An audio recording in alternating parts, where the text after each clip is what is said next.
నమస్తే. మీ పేరు? లక్ష్మయ్య. ఎక్కడ ఉంటారు? ఇక్కడనే ఉంటాం. ఈ దేవాస్కుంట. మీ ఎమ్మెల్యే ఎవరు? సలసాని శ్రీనివాస్ గారు. మీ కార్పొరేటర్ ఎవరు? కార్పొరేటర్ మన బాలరెడ్డి. జిహెచ్ఎంసీ ఎలక్షన్స్ వస్తున్నాయి కదా, మీ ఏరియా డెవలప్మెంట్ ఎట్లుంది? ఇక అంత గట్టిగా ఉందమ్మా, ఏం చేస్తాము. ఇవి సాగుకుంటా బతుకోకుండా ఎవరు వచ్చినా ఏం పెట్టేది. సమస్యలు ఏమున్నాయి మీ దిక్కు? మా దిక్కేముంది, అంతకంతే ఉంది.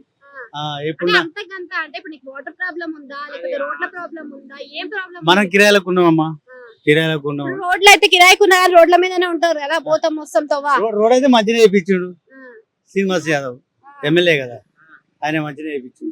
టైం టు టైం వస్తుందా, ట్యాంకర్ తెప్పిస్తురా? ఇక పెద్ద పెద్ద బిల్డింగ్లు ఉన్న వాళ్ళు ట్యాంకర్ తెప్పించుకుంటారు. మా ఇల్లుకి అయితే వస్తున్నాయి. ఇప్పుడైతే నీళ్ళ ప్రాబ్లం అయితే ఏం లేదు. అవుతున్నాయి, క్లియర్గా క్లియర్గానే ఉంది. మళ్ళీ కాంగ్రెస్ వస్తేనే బాగుంటది. కాంగ్రెస్ వస్తేనే బాగుంటది. ఇక ఉంటూనే ఉంటాయి, పదవులు వస్తూనే ఉంటాయి, పోతూనే ఉంటాయి. అది ఎవరికి సహితం కాదు. ఈయనేం పెట్టేది లేదు, ఆయన ఏం పెట్టేది. మన జీవితం అయితే కష్టం చేసుకుంది అయితే తప్పదు కదా. కాంగ్రెసే రావాలి.